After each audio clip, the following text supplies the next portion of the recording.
ఇక varicose veins నుండి విముక్తి పొందండి. ఎవిస్ వాస్కులర్ సెంటర్ ఇప్పుడు మన KPHP లో గ్రాండ్ ఓపెనింగ్ ఏప్రిల్ 4వ తేదీన. నమస్తే, వెల్కమ్ టు సుమన్ టీవీ. ఆంధ్రప్రదేశ్లో రాజకీయం హోరాహోరీగా సాగుతోంది.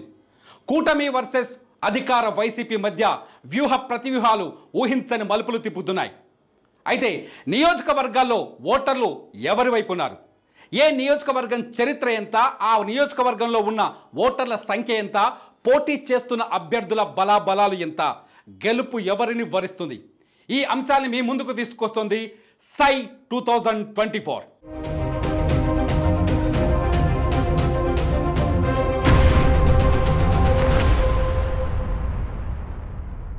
ప్రస్తుతం మనం ఆంధ్రప్రదేశ్ ఈశాన్య మార్గానికి ముఖద్వారంగా ఉన్న ఇచ్చాపురం నియోజకవర్గం వివరాలు చూద్దాం. ఇచ్చాపురంలో అన్ని రాజకీయ పార్టీలకు ఇచ్చాపురం సెంటిమెంట్. ఏ రాజకీయ పార్టీ విజయ యాత్ర అయినా ఇచ్చాపురంలోనే ముగిసింది. ప్రతి రాజకీయ పార్టీ విజయ యాత్ర ఇచ్చాపురం నుంచే మొదలైంది. మరి ఇచ్చాపురం ఓటర్లు ఏమనుకుంటున్నారు? ఇచ్చాపురంలో ఓటరి నారి ఎలా ఉంటుంది? ఇచ్చాపురంలో పోటీ చేస్తున్న నాయకులు ఎవరు? ఆ వివరాలు ఇప్పుడు చూద్దాం. ఇచ్చాపురంలో మొత్తం ఓటర్ల సంఖ్య 2,61,715 ఉంది. ఇవాల్టి వరకు ఉన్న డేటా ప్రకారం మొత్తం ఓటర్ల సంఖ్య 2,61,715. ఇక్కడ పురుష ఓటర్లు 1,29,343గా కనిపిస్తున్నారు. ఇకపోతే మహిళా ఓటర్లు ఇచ్చాపురంలో కీలకంగా కనిపిస్తున్నారు. మహిళా ఓటర్లు 1,32,351 మంది. ఇక్కడ ట్రాన్స్జెండర్స్ 21 మంది ఓటర్లు ఉన్నారు. ఇచ్చాపురంలో గెలుపుని ఫలితాన్ని నిర్ధారించేది మహిళా ఓటర్లని మనకు చాలా స్పష్టంగా కనిపిస్తుంది. పురుషులతో పోలిస్తే దాదాపు 5,000 మంది మహిళలు ఎక్కువగా ఉన్నారు.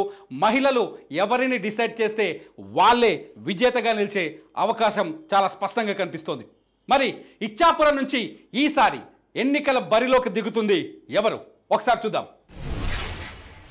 ఇచ్చాపురం నుంచి అశోక్ బెందలం ఈసారి 3వసారి ఎన్నికల బరిలోకి దిగుతున్నారు.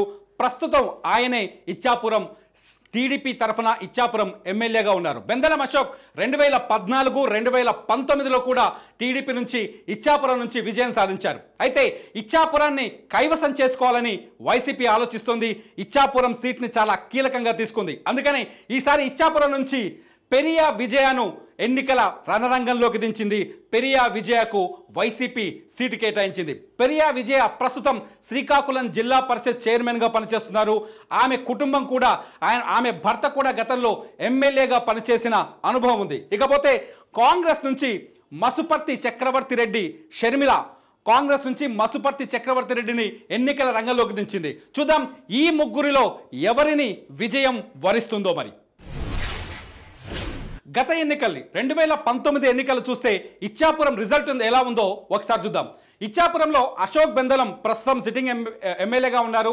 అశోక్ బెందలానికి మొత్తం ఓటర్లు గత ఎన్నికల్లో మొత్తం 79,992 ఓట్లు పోలయ్యాయి.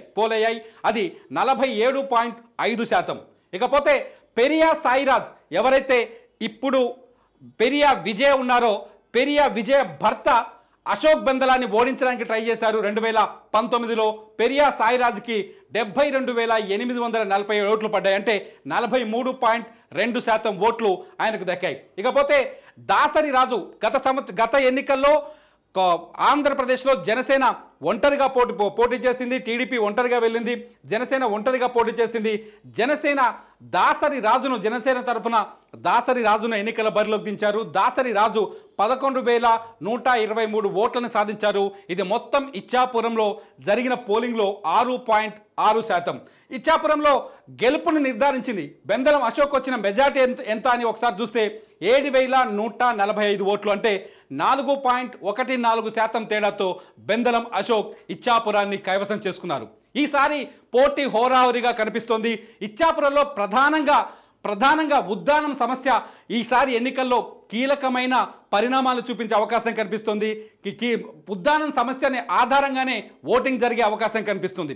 సుమన్ టీవీలో మీ పర్సనల్ అండ్ బిజినెస్ ప్రమోషన్స్ కోసం కింది నెంబర్కి కాంటాక్ట్ చేయండి.